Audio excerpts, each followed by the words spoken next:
समलैंगिक विवाह या कह लीजिए सेम सेक्स मैरिज में आज फैसले का दिन है। स्पेशल मैरिज एक्ट में रजिस्ट्रेशन की मांग उठाई गई थी और इसको लेकर आज सुप्रीम कोर्ट की तरफ से फैसला सुनाया जाएगा। जो याचिकाएं लगाई गई थी उन पर सुनवाई हुई और मई में फैसला सुरक्षित रख लिया गया था। कुल 20 याचिकाओं पर सुनवाई हुई थी। 11 मई को इस मामले में फैसला सुरक्षित रखा गया था और आज वो वक्त आ चुका है जब समलैंगिक विवाहों को लेकर फैसला आने वाला है कि क्या इसके फेवर में जाएगा या इसके खिलाफ जाएगा फैसला। लेकिन केंद्र सरकार ने अदालत में कहा था कि यह भारतीय समाज के खिलाफ है। सबकी निगाहें 5 जजों की बेंच पर टिकी हैं, जिसने इस मामले में अप्रैल और मई में विस्तार से सुनवाई की थी। अदालत की कार्यवाही को उस वक्त लाइव स्ट्रीमिंग भी किया गया था और आज फैसले का दिन है। LGBT प्लस समुदाय के अंतर्राज्यीय और धार्मिक विवाहों को मान्यता देने वाले स्पेशल मैरिज एक्ट में बदलाव किए जा सकते हैं या नहीं। और इस मामले में अभी ये लाइव तस्वीरें आ रही हैं, लाइव स्ट्रीमिंग, ये लाइव स्ट्रीमिंग है। आज फैसला आएगा LGBT समुदाय को लेकर, समलैंगिक विवाहों को लेकर। मैं आपको बता दूं कि जब सुनवाई हुई थी इस मामले में तो 5 जजों की संवैधानिक पीठ ने यह कहा था कि सिर्फ एक कानून में बदलाव लाने से कुछ नहीं होगा कि भाई ठीक है, मिसाल के तौर पर कि परमिशन दे दी, समलैंगिक विवाह कर लीजिए। बहुत सारी चीजें इससे जुड़ी हुई हैं। तलाक का भी मैटर है, गोद लेने का भी मैटर है। जो समलैंगिक विवाह होंगे उसमें बच्चों का जो कॉन्सेप्ट है वो तो फिर गोद लिया जाएगा बच्चा, तो उसमें बहुत सारी चीजें थी।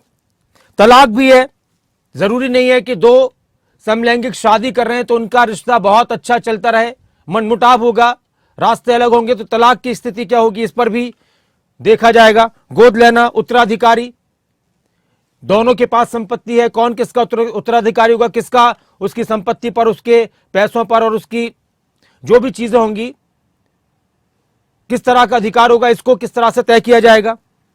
किसी की मौत हो जाती है दोनों साथियों में से तो एक तरफ उसके परिवार वाले, उसका जो हिस्सा है, तो बहुत सारी चीजें हैं। गुजारा भत्ता देना, अगर रास्ते अलग होते तो किस तरह से दोनों में से कौन किसको गुजारा भत्ता देगा, किस तरह का इसका कॉन्सेप्ट होगा, यह भी बहुत बड़ी चीज थी। तो इस तरह के तकरीबन बताया जा रहा है कि 35 कानून हैं, जिनमें से कई ऐसे भी हैं जो धार्मिक और व्यक्तिगत हैं। और वहां पर अदालत ने कह दिया था सुनवाई के दौरान ही कि वो धार्मिक व्यक्तिगत कानूनों में दखल नहीं देगी।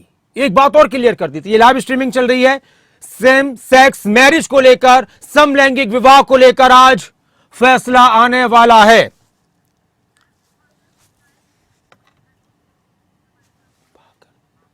और हमारे साथ विभाकर मिश्रा जी जुड़ चुके हैं, सुप्रीम कोर्ट के एडवोकेट हैं। नमस्कार विभाकर मिश्रा जी, स्वागत है खबरों अभी तक पर। नमस्कार नासिर जी। विभाकर जी, आज एक बड़ा फैसला अदालत की तरफ से आने वाला है, सुप्रीम कोर्ट की तरफ से। ये जो सेम सेक्स मैरिज को लेकर कॉन्सेप्ट था, किस तरह की बातें अब तक निकलकर सामने आई हैं, किस तरह के दोनों पक्षों की तरफ से अपनी दलीलें रखी गई, क्या कुछ इसमें निकलकर सामने आ सकता है? ज्यादा ही इक्वालिटी का जो पिटीशन है उसका मैं शॉर्ट में बताऊं तो वो जो जेंडर इक्वालिटी है वो स्कोप की बात नहीं है। स्कोप तो ऑलरेडी मिल रहा है। जो अपॉर्चुनिटी है वो इक्वल अपॉर्चुनिटी मिल रहा है इन टर्म्स ऑफ सर्विस हो चाहे कहीं भी, जो भी। जी there is no difference between the sex on the basis of any sex. जी डिफरेंस ये है कि अब ये चाहते हैं एप्लीकेंट लोग, जिससे मैं सहमत नहीं हूँ, और सेंट्रल गवर्नमेंट का इसमें स्टैंड ये है कि हमारा जो ट्रेडिशनल वे है ना, देखो पूरे दुनिया में जो फैमिली का कंसेप्ट है, सोसाइटी का कंसेप्ट है, वो सोसाइटी का कंसेप्ट इससे डिस्टर्ब होगा। जी फैमिली का कंसेप्ट डिस्टर्ब होगा। तो ये ओवरऑल बहुत लंबा चौड़ा इस पर आर्गुमेंट किया जा सकता है और हुआ भी है। अभी और कुछ आज बाकी है। लेकिन पैरिटी के नाम पर, सेक्सुअल ये जेंडर पैरिटी के नाम पर ये उसका ये कैसे होगा, रीजनरेशन कैसे होगा? अगर रीजनरेशन नहीं होता है तो हमारा जो ट्रेडिशन है, हमारा जो एक रिक्रिएशन का प्रोसेस है, नेचुरल आप साइंस में कह सकते हैं, ये लॉ ऑफ नेचर है। लॉ ऑफ नेचर में एक जो जनरेशन दर जनरेशन होता रहता है, एक बाप है, बेटा है, फिर उसका बेटा है, तो इस तरह से दुनिया का जो क्रम है वो चलता रहता है। अब अगर सेम सेक्स मैरिज होने लगे तो फिर वो रीजनरेशन कैसे होगा जी। अच्छा, यहाँ पर दूसरी बात, और मैरिज वैरिज का जितना कंसेप्ट है, जो पवित्रता है हमारे, एक और फर्क बताऊं, दूसरे धर्मों में मैरिज जो है वो कॉन्ट्रैक्ट होता है जी। खास कर ईसाई क्रिश्चियन लॉ की बात करूं तो वहाँ कॉन्ट्रैक्ट है। इस्लामिक लॉ में तो वो कॉन्ट्रैक्ट भी नहीं है, वो आप जानते हैं, उस पर मैं ज्यादा बोलूंगा तो फिर वो अभी आप भटकेंगे हम लोग। हिंदू में वो कॉन्ट्रैक्ट नहीं होता, पायस एक ऑब्लिगेशन है, एक टाई अप है पति और पत्नी का। ये सब जो मान्यता है ना, ये सब जो हमारा मान्यता ही नहीं है, उसका समाज में रिफ्लेक्शन है, उसका महत्व है। आज हम किसी के बेटे हैं, हमारा कोई बेटा होगा, आगे वो फिर वो धरती ऐसे ही चलती रहेगी, नहीं तो एक कैटास्ट्रोफिकल सिचुएशन आएगा, एक प्रलय वाली एक समय आएगा कि मान लो ये तो आबादी खत्म होने वाली बात हो गई। लेकिन सर, आप सुप्रीम कोर्ट के वकील हैं, अदालत जब इस तरह के फैसले करती है, जब इस तरह की चीजें आती है, हालांकि मैं पढ़ रहा था कि जो 5 जजों की खंडपीठ थी, उन्होंने ये भी कहा था कि हम व्यक्तिगत धार्मिक मामलों में दखलंदाजी नहीं करेंगे, और उन्होंने भी इस चीज को माना है कि सिर्फ एक ही कानून नहीं है कि सिर्फ परमिशन दे दी शादी करने की, तलाक है, गोद लेना है, उत्तराधिकारी है, गुजारा भत्ता है, बहुत सारी चीजें हैं। लेकिन जब अदालत इस तरह के फैसले लेती है तो वो सबसे ज्यादा किन बातों को ध्यान में रखती है? मैं 2 बातें मैं बताऊं। एक तो जजेस जो डिसाइड करते हैं, कई बार मैंने ऐसा देखा है, एक ऑनेस्ट कमेंटेटर की तरह बता रहा हूँ, without inviting any contempt from the supreme court जी। जजेस का व्यू भी depend from their individual impression of the society और their individual inclination to one approach और द अदर। ये मैंने देखा है, जो मैं कहानी जोड़ना चाहता हूँ। अब आ जाइए, जो आपने कहा धार्मिक भावनाओं को वो नहीं ठेस पहुंचाना चाहते या उसमें हस्तक्षेप नहीं है। मैंने अभी जो आपको फर्स्ट अभी 1 मिनट पहले जो बात कही जी, वो धार्मिक का मैंने नहीं कहा, मैंने कहा this is the law of nature. जो लोग भी नेचुरल साइंस, नेचुरल हिस्ट्री जानते हैं, और भारत सरकार के लॉयर को भी इस पॉइंट पर आर्गूमेंट करना चाहिए कि ये लॉ ऑफ नेचर है। दुनिया का जो रिक्रिएशनल सिस्टम है ना, धरती कैसे लाखों हजारों करोड़ों वर्ष से चलती आ रही है, पौधे में भी रिक्रिएशन है, बिल्कुल, इधर बाय वे ऑफ सीड्स और by way of plant root और plants getting giving birth to another generation.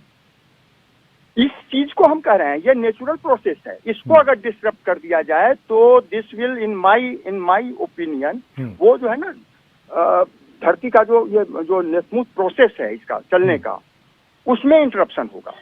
मैं धर्म की बात तो एक अलग बात है, ठीक। मैं नेचुरल साइंस में थोड़ा बहुत मैंने पढ़ा है, what is natural science and natural history, तो उस कंसेप्ट पर तो ये बिल्कुल नहीं है। आप देखिए, किसी भी हाथी से लेकर बंदर से लेकर मनुष्य तक में, या कोई भी कीड़े मकोड़े जितने हैं, सबका रीजनरेशन होता है। मैं आपको बड़े बड़े एमिनेंट, मतलब हम कुल मिलाकर सर बात ये कह सकते हैं कि एक तरफ हमारे जीने के अधिकार हैं, दूसरी तरफ शादी की जब बात आती है, जो शादी का अधिकार लेने का ये जो कम्युनिटी अपनी LGBT कम्युनिटी इनको कहते हैं, तो फिर शादी का असली मकसद होता है कि भाई जनरेशन आगे बढ़े, बच्चे पैदा हों। हाँ बिल्कुल, मैं थोड़ा सा इसको धर्म से नहीं जोड़कर थोड़ा दूसरे अर्थ में आपको बताना चाहता हूँ। धर्म से बचला बाद में आएगा। पहले तो मेरा ऑब्जेक्शन है यहाँ कि ये नेचुरल जो प्रोसेस है ना, धरती का जो इवोल्यूशन का प्रोसेस है, आपको मैं इसीलिए कर रहा हूँ, न केवल ये मनुष्य में होता है रिक्रिएशन, बंदर में, हाथी में, कोई भी जितने भी आप जीव जंतु ले लीजिए, उन सब में रिक्रिएशन है और उन सब में फैमिली टाई अप है, उनमें झुंड में रहने की प्रवृत्ति होती है। जो आप बचपन में पढ़े होंगे कि मनुष्य सामाजिक प्राणी है, वो समाज कैसे बनेगा? सही बात। समाज बनेगा कैसे, वो फैमिली बनेगी कैसे? आपको क्या लगता है कि केवल मनुष्य में फैमिली होती है? बंदर में भी फैमिली है, उसके हाथी में भी फैमिली है, बाकी सारे चीजों में फैमिली है। तो वे फैमिली कैसे बनते हैं? उनके भाई बहन सिबलिंग होते हैं, पेरेंट्स होते हैं। इन कंसेप्ट से मैं परेशान हूँ। इससे मैं ये धर्म तो बाद में आएगा फिर, ठीक है सर, और धर्म का तो हमारा है ही सेकेंडरी। ठीक है सर, बहुत बहुत शुक्रिया विभाकर मिश्रा जी हमारे साथ जुड़ने के लिए। तो इस मामले पर सबकी अपनी अपनी थिंकिंग है, सोच है। बहुत सारे लोग एक तरफ ये कह देते हैं कि भाई सभी को जीने का अधिकार है, सभी को धरती पर ईश्वर ने पैदा किया है तो उसको अधिकार है कि वो अपनी मर्जी से किसी भी तरह से अपनी जिंदगी गुजारे। तो बहुत सारे लोग ये कहते हैं, बहुत सारे लोगों की ये प्रतिक्रियाएं होती हैं कि जीने का अधिकार सभी को है, लेकिन एक सिस्टम है, प्रकृति का एक सिस्टम है, उसके हिसाब से भी चलना होगा। कुछ प्रतिक्रियाएं सामने आई है, वो भी आप सुन लीजिए। But today, the queer community, the LGBTIQ people in this country are expecting a positive verdict. It is not because of the societal acceptance. It is only because of the constitutional support that we had throughout our life in India. I wish and pray that the Supreme Court is not in favor of legalizing them, but obviously as an individual they have to be protected. Society shouldn't be too much looking down on them. Yeah, they are all dignified, but then I totally wish that this doesn't come as a ruling. I think in this context is people have their right to choice, right to life, and right to decide whatever way that you want to go for marriage. I think that's something that really it enshrines me. Of course there will be celebrations saying that. If it's against, so disappointed will be there definitely.